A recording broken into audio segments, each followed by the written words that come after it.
Hello my dear friends, you're in the Military Summary channel, and this video we're going to discuss the most important events that took place during the previous 12 hours. We have a lot of very interesting updates, so let's start. And this video we're going to discuss a possible trap that the Iranians managed to create to the United States of America. Furthermore, we're going to talk and discuss several statements that were made by the 47th President of the United States of America regarding the situation in Iran and regarding the situation in Ukraine, of course. When talking about Ukraine, we will cover additional changes on the ground and we will discuss possible resuming of the Belarus format of talks. We're talking about the Minsk-4. So let's start and let's talk about first of all about the Middle East and about the possible trap. During the previous days, the United States of America were focused in deploying additional forces and troops in this area. US builds up strike group of Iran, aircraft carriers, tankers, and alarm signals. Washington has sharply increased its military presence in the region amid the escalating conflict between Israel and Iran. And yesterday we got very interesting video that was published by the sources, and here we can see how Russian Shadow Fleet tanker on fire near Strait of Hormuz after collision. That was stated by different media. The tanker Adalin is under Ukrainian sanctions for its connection to Russia's Shadow Fleet. It is unknown whether it was transporting Russian oil at the time of the accident. The collision occurred in the Gulf of Oman, 44 kilometers from the port of Honfakan, after which a fire broke out on the vessels. 24 crew members of the Adalin were rescued. So when talking about this accident, this situation took place exactly in this area. So of course we see that obviously this is a part of Iranian plan to block completely the Persian Gulf. Of course the main purpose of this blockade is not just to probably stop the international trade or something like this. The most important probably goal and task of the Iranians is the American bases in this area. According to information we have, the United States of America have lots of bases on the territory of Kuwait, Bahrain, Qatar, the United Arab Emirates, and the most important, the United States of America has their Navy base on the territory of the state by the name of Bahrain. And currently there are ships, military ships of the United States of America. And obviously we understand if something happens between the United States of America and the Iranians, obviously the United States of America will have no chances for evacuation their fleet from the area of Bahrain through this Persian Gulf and then further in the direction of the Gulf of Oman and further in the direction of the Indian Sea, because obviously the fleet of the United States of America would be immediately destroyed by missile strikes carried out by the Iranians. So of course currently and these days is the only hours probably or minutes for the United States of America to evacuate their ships from the base of Bahrain further in the southern direction towards the Gulf of Oman and then further in the direction of Arabian Sea. Otherwise they would be caught by the Iranians in cauldron, let's call it like this, and most likely if something happens, this fleet and these bases would be under very heavy fire from the Iranian side.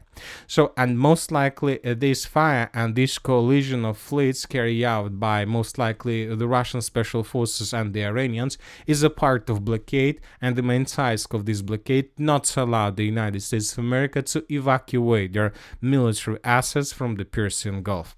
Anyway, let's wait and see what is going to be next, but obviously the situation is very critical and very interesting. Furthermore, according to information we have, the Chinese and the Pakistanis continue supplying and supporting Iran. China begins shipping mystery cargo to Iran after Israeli attacks. The day after the Israeli strike, a cargo plane took off from China on Friday. The next day, a second plane took off from the coastal city. On Monday, another one, this time from Shanghai. So as you can see, since the beginning of special operation, we see that the Chinese sent at least 4 cargos, 4 aircrafts in the direction of Iran, probably to reinforce the Iranians, probably to bring additional missiles, either for aircrafts or either for air defense systems. Anyway, the situation we see continue escalating. At the same time, during the previous night, both the Iranians and the Israelis attacked each other with missiles and drones and aircrafts. And when talking about the situation in this sphere, according to information we have, and the Israelis are saying that during the previous previous night, the Iranians used less missiles to attack the territory of Israel. And the Israelis are saying that this situation, first of all, is connected with hard work that was carried out by the Israelis in destroying the Iranians' launching systems. So basically, the Israelis are saying that they managed to destroy lots of launching systems, and the Iranians lost their military capabilities. But the Iranians at the same time are saying completely different situation. They're saying that they're not using so many missiles because now they don't need this. During the previous first days, they managed to suppress Israeli air defense systems, and now they're trying to use missiles, mainly hypersonic missiles, to destroy military facilities. So they're trying to use accurate weapons and not to bring casualties, massive casualties among civilians. Anyway, the situation continues escalation. As we can see, we are waiting for when the United States of America are going to answer or join this war. But this time, during the previous 24 hours, the President of the United States of America made lots of very interesting statements regarding the situation. First of all, he demanded unconditional surrender. We know exactly where the so-called supreme leader is hiding. He is an easy target, but he is safe there. We're not going to take him out, at least not for now. But we don't want missiles shot at civilians or American soldiers. Our patience is wearing thin. Thank you for your attention to this matter. So Donald Trump says that he knows where is supreme leader, and he demands unconditional surrender. As you can see, we have lots of common things in the conflict between Ukraine and the Russian Federation and Israel and the Iranians. We see that both the Russians and the United States of America demands unconditional surrender. In first case from Ukraine, the second from the state of Iran. We have lots of common things, and both the Russians and the United States of America are demanding for something. Russia demands not of joining NATO, and the Americans demands not obtaining the nuclear weapons. Okay, let's return to Ukraine, because Donald Trump made interesting statements about Zelensky. Trump left the G7 summit as Zelensky was heading to Alberta to secure his greater support. I hope they understand. Trump skips Zelensky meeting, leaves G7. So Zelensky haven't received confirmation or any support from the Western countries regarding further supply and support with weapons, but at the same time, for example, Canada announced additional military package. The Canada will provide Ukraine with a new military aid package worth more than $2 billion, the country's prime minister announcing during the G7 summit. So the Western countries continue supplying and supporting Ukraine to fight with the Russians during their summer offensive operation. Another important video was published by the Ukrainian sources. During the previous night, if you remember, the Russians attacked the territory of Ukraine with missiles. There were lots of explosions on the territory of the city of Kiev, and in this video we can see a failed work of Western air defense system. The Western countries, Ukraine, were trying to bring down Russian missiles, but something went wrong, and the missile of air defense hit the building with civilians. And you know that these days we are getting more and more footage of this type, not just from the territory of Ukraine, but also from the territory of Israel. Too many missiles can't get the target. They're basically falling down on the surface and dealing significant damage to the civilians and to the civilian infrastructure. Another important piece of news we got from the territory of the Republic of Belarus. Very interesting situation took place, for example, yesterday. The Belarusian Foreign Ministry has assured that the Republic continues to consistently serve as a platform for humanitarian dialogue between Russia and Ukraine. And first of all, the Belarusians were talking about the prisoner swap. I'll remind you that this process finished yesterday. And Belarus was a part where both the Russians and the Ukrainians were swapping with the prisoners of war. And today we got very interesting statements about Keith Kellogg. And according to information we have, Trump's special representative for Ukraine prepares for visit to Minsk. U.S. presidential special envoy for Ukraine, Keith Kellogg, is planning a visit to Belarus in the coming days and might meet with Alexander Lukashenko, the president of the Republic of Belarus. Belarus. If the trip takes place, Kelek will be the highest-ranking U.S. representative to visit Minsk in recent years. And obviously, if he goes to Minsk, most likely he is planning to discuss with the authorities of the Republic of Belarus the situation and the question of transferring the negotiation, let's say, place and talks position from Istanbul back to the territory of Minsk. So most likely this year we most likely are going to see Minsk number 4, the talks process between Ukraine and the Russian Federation. Now let's put some back to the ground. We have some changes, and first let's talk about the Sumy direction, where the Russians continue their offensive operation. According to information we have, the Russians established complete control, FPV drone control and reconnaissance control over the Sumy region. In this video we can see how the Russians, using the Lancer drones or something like this, were flying above the city of Sumy and were carrying out another reconnaissance operation to discover Ukrainian military positions. So which means that the Russians know exactly what is happening right now in this area. At the same time, the pro-Ukrainian resources confirmed that the Russians managed to improve their positions to the east of the village of Loknya by taking under control additional positions. So we see that the Russians continue their attempts to outflank the settlement of Yunakivka from the east and from the southeast.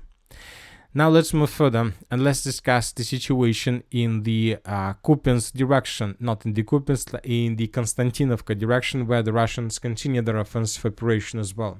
During the previous 24 hours, the main activities were recorded on the line along the Seversky Donetsk-Donbass canal.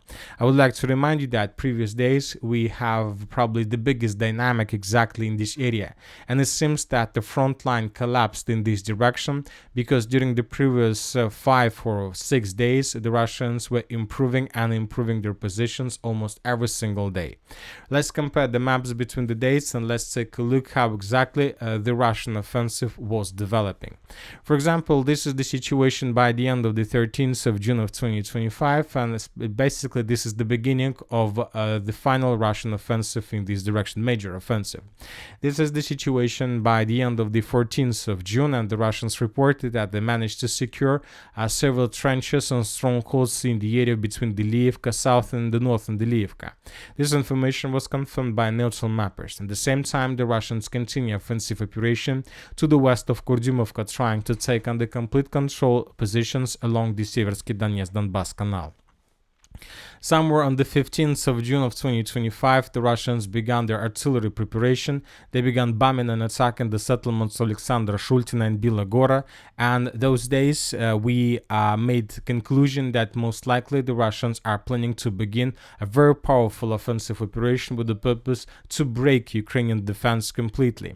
So, and today, and by the end of the 16th of June, we got reports that the Russians improved their positions once again along Seversky Donetsk-Donbass canal. And during the 17th of June and during the 18th of June of 2025, we got reports that the Russians secured the south and the Liivka completely, and that the Russians continue their offensive operation along the railways in the direction of Alexandra Shultina.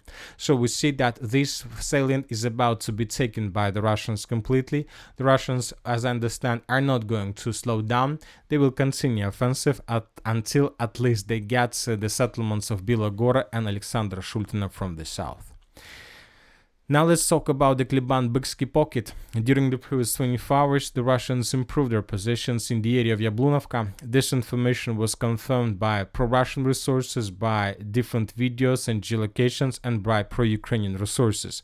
The biggest adjustments on the maps we can see that were published by pro-Ukrainian sources. According to them, the Russians have almost completely cut the pockets in the southwestern direction to the settlements of Yablunovka. So these are the changes on the ground that were shown by pro-Ukrainian sources, and the Russians continue offensive operation further.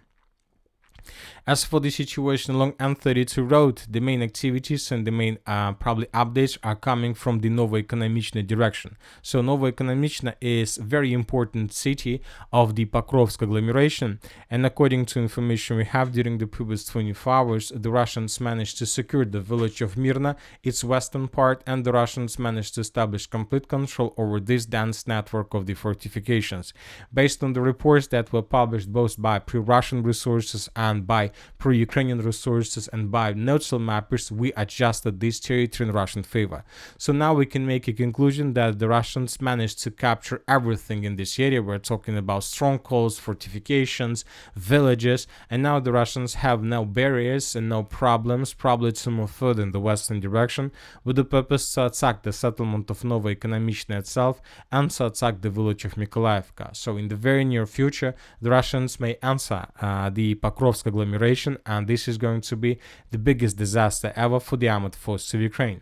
So now we know that when talking about the entire line of combat contact, the Russians created a lot of situations, a lot of positions where they can attack this or that settlement, and Ukrainians would be forced to make a decision which settlement is important for them and which one is not important, because obviously we understand the Ukrainians don't have enough of forces to fight for every single settlement along the line of combat contact.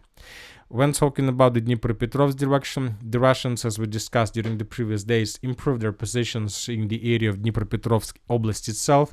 Neutral mappers reported that several true lines and strongholds to the southeast of Novopavlovka were taken by the Russians. Based on this report, we made small adjustments. Furthermore, according to information we have, the Russians continue offensive operation in the direction of Zaporozhye, and currently there are very heavy clashes. At the same time, according to information we have, the Russians continue offensive in the western direction from the river of Mokra, Yala, and Fedorovka, and took under control several tree lines and former positions of the armed forces of Ukraine. So this is the situation on the ground in this area. Small adjustments, and we see that the Russians are trying to move further because it seems that the Russians entered the operational space, but probably the main purpose of the Russians is to outflank the settlements of Mirna and Podubne from the south and to attack them from behind. And that's it for the short video. Military Summary channel reminds we condemn any violence in the world. Thank you for your watching, subscribe to my channel, put your likes, join my Patreon, and have a good day. Bye bye.